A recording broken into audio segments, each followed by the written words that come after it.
Oh, this is JC once more. I should say still. I tell you, after writing that weird chapter 14, I just couldn't stand to just sit here and wonder what was going to happen next. And so I went ahead and wrote chapter 15. I think you'll enjoy it. I hope you do. So without further ado, I took my poem reading hat off, and I was in my lounging around comfortable shirt when I before I realized I was going to do this, so I didn't change shirts. I still have it on. So anyhow, without further ado, here's chapter 15 of Todd.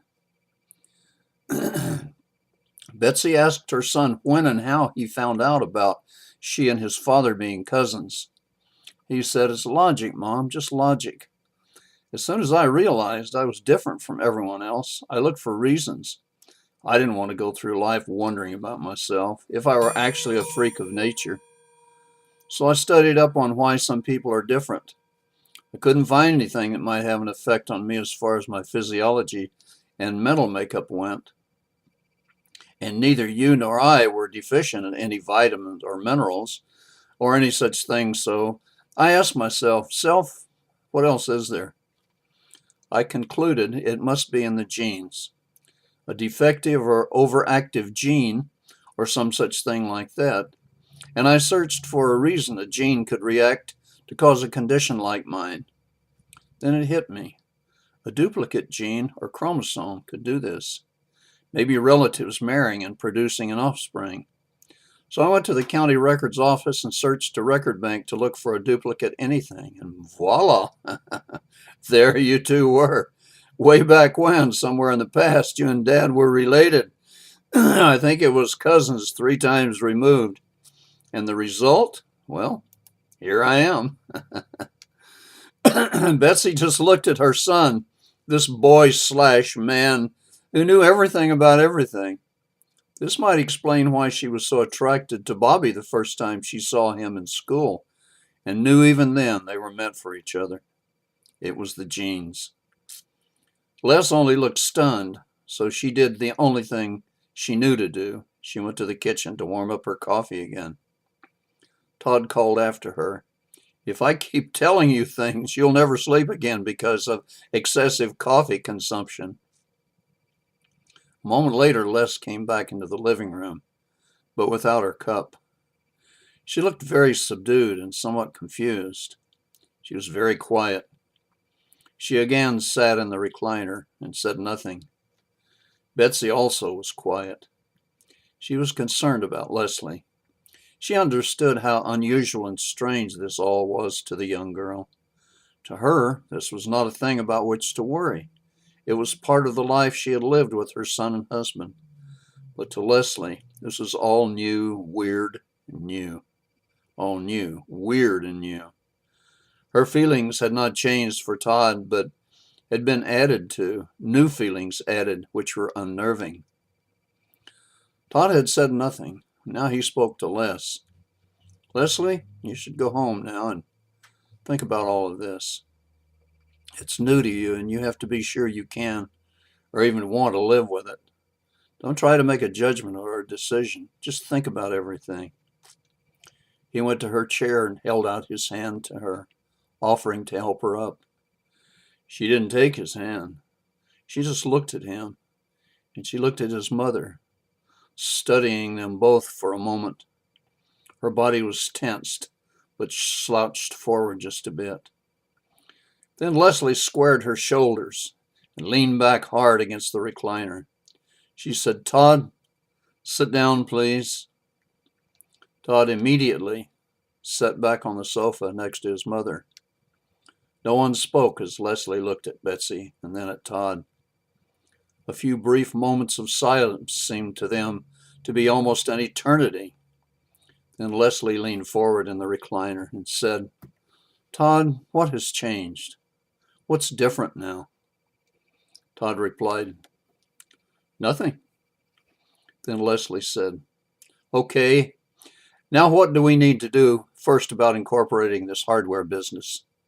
Without hesitation, Todd said, "Tomorrow we can arrange for someone to run the store, and I'd like you and Mom to go with me to a couple of the nearest towns and just look them over. see how many stores there are in each town and how much hardware they sell, and generally just get the lay of the land, so to speak. We can meet the owners and chat with them. Just get acquainted. I want to know all about our competition. Then we'll come back and decide what to do next. How does that sound?" Leslie got up and walked over to the sofa and pulled one end of the coffee table away from the sofa. She sat on Todd's lap and slipped her arm around his neck. She leaned forward and kissed him wetly and very noisily on the cheek and said, "Sounds good to me." And to Betsy, she said, "How about you, Mom? How does all this sound to you?" Well, Betsy started to smile, and then it added a chuckle. Then it turned into laughter. And in a second, she was laughing very loudly, and Les and Todd began laughing too, mostly at Betsy. Tears of laughter ran down her cheeks, and she shook her head between laughs and said, "My God, what a crazy bunch this is." In a moment, she stopped laughing, and her chin quivered just a bit, and she said, "I wish my Bobby was here." Betsy suggested she stay at the store, and Todd and Les could do the running around. I never liked riding much anyhow. I'd rather stay at the store. "Okay, Mom, if you'd rather. We'll take notes on things so you will know what everything is about." Les looked at Todd and thought, "Take notes? Sure. Like he'll forget otherwise." Todd chuckled. "The notes would be for Mom." "Don't do that," said Les with a slightly sardonic grin. "Sorry, dear." Soon Les said goodnight and gave Betsy and Todd a hug and a kiss, and she went home. Her parents were both there, and Les said hello to both with a brief hug and a kiss. She asked her father if he had time to talk to her. He said he did, and they sat on the sofa. Leslie's mom went into the kitchen. Les told her father about the Daniels' idea about incorporating their business. She asked if he could refer a corporate attorney. He didn't ask why they were thinking that way. He understood the advantages of a corporation rather than a single ownership, both financially and for personal liability reasons. They chatted a bit about nothing really, and Mr. Foley sensed Leslie had something else on her mind. "What else is bothering you, baby?" he asked. "Oh, Daddy, you can always tell," she said. "I learned something today. It's very strange. It has to do with Todd and his parents." "And you want advice from me about it?" he asked. "Yes, I do," she said, "but I'm not sure if I should mention it. It's kind of personal, and it may have been told to me in confidence. It's about the Daniels, Todd and his mom and dad, all three." "Sweetheart, you don't need to tell me anything.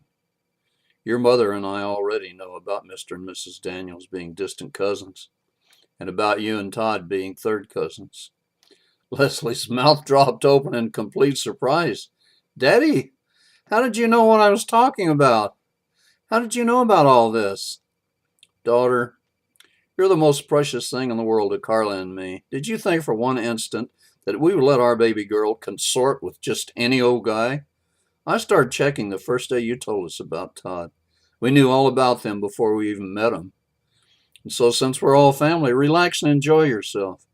Your young man is an honest and honorable boy, and his mother is tops. It's just too bad about his dad."